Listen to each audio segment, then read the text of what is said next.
Hi, today I'd like to do a quick pairing video for you on our new Marshmallow True Wireless Memory Foam Earbuds. First thing you want to do when you get home, open the box, slide out the inner carton. You'll notice you'll have a charging case, left and right earbuds, a micro USB charging cable for the charging case, and some extra ear tips. Now, these headphones come with 2 sets of memory foam ear tips, small and medium, as well as 3 sets of silicone ear tips, small, medium, and large. On to the pairing process. Alright, so what you want to do is get your device. It works with Android, iOS. Go into the Bluetooth settings. Take the earphones out.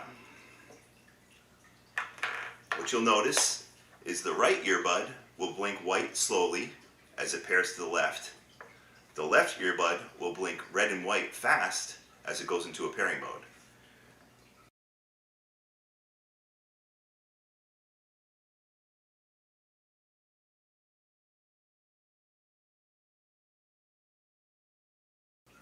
Look on your device for JVC HA-A10T.